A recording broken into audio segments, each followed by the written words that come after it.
अब U turn लेता हुआ दिख रहा है अमेरिका और डोनाल्ड ट्रंप। भारत ने धीरज रखा और उसका असर अब देखने को मिल रहा है। वहीं दूसरी तरफ नौसेना चीफ जा रहे हैं अमेरिका और भारत आ रहा है अमेरिकी बॉम्बर। क्या चल रहा है आसपास में, एक बड़ा बदलाव सा देखने को मिल रहा है। हमेशा की तरह जानने को मिलेगा बहुत कुछ। आइए जानते हैं इन खबरों को विस्तार से। सबसे बड़ी बात तो ये कि दिल्ली की घटना के बाद माना जा रहा था कि क्या पता राष्ट्रपति पुतिन भारत आएंगे कि नहीं आएंगे, और अंतरराष्ट्रीय स्तर पर यह भारत के लिए एक बड़ा झटका होता, क्योंकि दिसंबर महीने में राष्ट्रपति पुतिन का आना और उससे पहले ही भारत में यह घटना हुई। राष्ट्रपति पुतिन ने अपने आने के कार्यक्रम में किसी भी तरह की कोई छेड़छाड़ नहीं की और वो आ रहे हैं। ये तो सबसे पहले एक बहुत बड़ा रणनीतिक संदेश है कि हम भारत के साथ खड़े हैं। लेकिन इस वक्त ना कई सारी चीजें एक साथ हो रही हैं। अमेरिकी राष्ट्रपति डोनाल्ड ट्रंप H-1B वीजा पर जिस तरीके से उन्होंने बदलाव किया था और $1 लाख तक की फीस कर दी, इसके बाद कड़े नियम कर दिए, ये सभी ने कहा था कि ये सब कुछ जो हो रहा है ये सब कुछ भारत के ऊपर दबाव बनाने के लिए किया जा रहा है। लेकिन इससे सबसे पहले कौन डूबता? सबसे पहले अमेरिका ही डूबता। पर अब अमेरिका ने अपनी रणनीति पर फिर से विचार करना शुरू कर दिया है और यही वजह है कि अब अमेरिकी कंपनियां भारत में अपनी उपस्थिति को बहुत ही तेजी से बढ़ा रही हैं। देखने को मिल रहा है कि ट्रंप के अमेरिका फर्स्ट नारे के बावजूद एक इंटरव्यू में उन्होंने स्वीकार किया historically black colleges and universities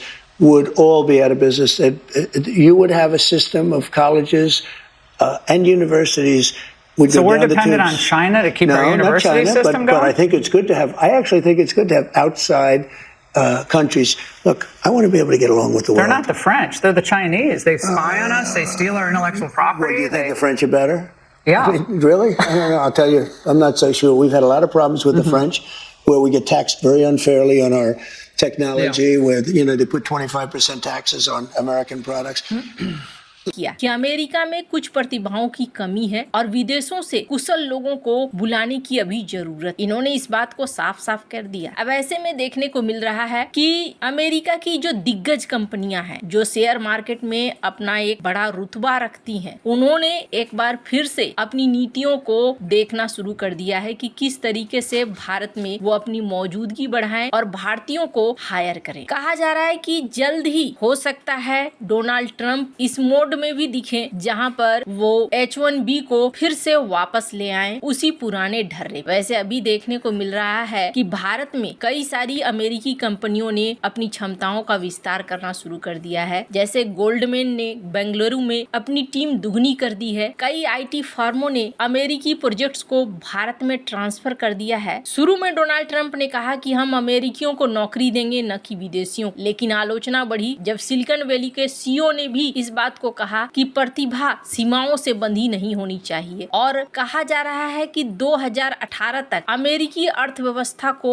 इस नीति ने $100 बिलियन का नुकसान पहुंचाया और बाद में अमेरिका ने H-1B में सुधार किया और अमेरिका को फायदा होने लगा। हालांकि बात सिर्फ अमेरिका की नहीं है। अमेरिका ने H-1B पर जिस तरीके से लगाम लगाने की, अंकुश लगाने की कोशिश करी, चाइना ने इस मौके का फायदा उठाया और के वीजा लागू कर दिया है। के वीजा के तहत माना जा रहा है कि चाइना भी चाहता है भारतीय टैलेंट को जल्दी से जल्दी हायर करना और अपने लिए इस्तेमाल करना, ठीक वैसे ही जैसे अमेरिका चाह रहा है। ऐसे में माना जा रहा है कि जल्द ही H-1B वाला गुब्बारा फूटेगा और अमेरिका यहाँ पर पीछे हटेगा है। अब जहाँ एक तरफ ये सब कुछ चल रहा है, उसी बीच ये भी देखने को मिल रहा है कि दिल्ली ब्लास्ट के ठीक 2 दिन बाद भारत के नौसेना प्रमुख एडमिरल दिनेश के त्रिपाठी 12 से 17 नवंबर अमेरिका की आधिकारिक यात्रा पर रवाना हो गए हैं। इस यात्रा का उद्देश्य भारतीय नौसेना और अमेरिका की नौसेना के बीच में समुद्री साझेदारी को और मजबूत करना है, जो भारत अमेरिका रक्षा साझेदारी का एक बड़ा हिस्सा है। वैसे सबसे बड़ी चीज ये है कि कुछ दिन पहले पाकिस्तान के आर्मी चीफ असीम मुनीर भी अमेरिका गए थे, जहां उन्होंने अमेरिकी राष्ट्रपति से मुलाकात भी की। इसके अलावा नौसेना प्रमुख अमेरिकी युद्ध विभाग के बड़े बड़े अधिकारियों के साथ बैठक करेंगे और यहाँ सबसे बड़ी चीज है अमेरिका हिंद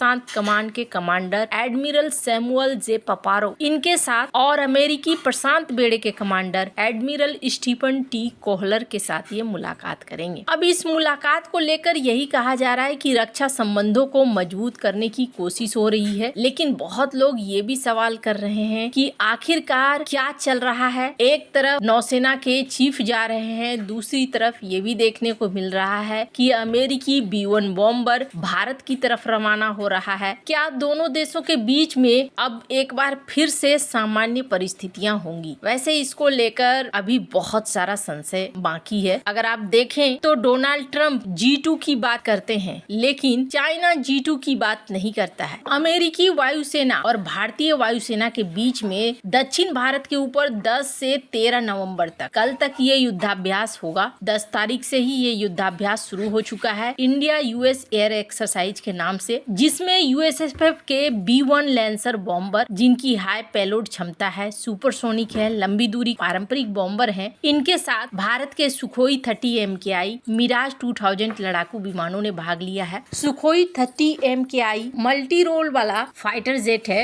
अब यहाँ जिस तरीके से ये युद्धाभ्यास किया गया है या किया जा रहा है, ये रणनीतिक तौर पर अगर देखेंगे तो बहुत ज्यादा बड़ा महत्व है। ये अभ्यास यूएस और भारत के डिफेंस के संबंधों को गहरा करने का संकेत भी है, जो बढ़ती हुई रणनीतिक साझेदारी को दिखा रहा है। अमेरिका के लिए ये दुनिया में उपस्थिति बढ़ाता है, बेसिंग लचीलापन प्रदान करता है, स्थानीय स्टेशनिंग को मजबूत करता है। भारत को मेजर डिफेंस पार्टनर घोषित किया गया है, लेकिन अभी भी यहाँ पर बहुत सारे सवाल हैं कि क्या ये पुराने अभ्यासों की तरह है, सिर्फ अभ्यास हुआ और मामला खत्म हो गया, या फिर भारत और अमेरिका के संबंध सचमुच में गहरे होंगे जो भविष्य में देखने को मिलेंगे। अभी जो तेजी से घटनाक्रम बदल रहा है, इस बदलते घटनाक्रम के बीच में ये बहुत ज्यादा मायने करता है कि अमेरिका का रुख क्या होता है, वो बहुत ज्यादा मायने करेगा। अब नए राजदूत सर्जियो गोर आ रहे हैं और इनके आने के बाद कई तरह की चीजें बदलती हुई भी दिखेंगी और साथ ही साथ अमेरिका का रवैया भी खुलकर सामने आएगा। भारत के लिए ये एक बड़ी चुनौती है कि भारत बैलेंस कैसे बनाता है रूस और अमेरिका के बीच में। वैसे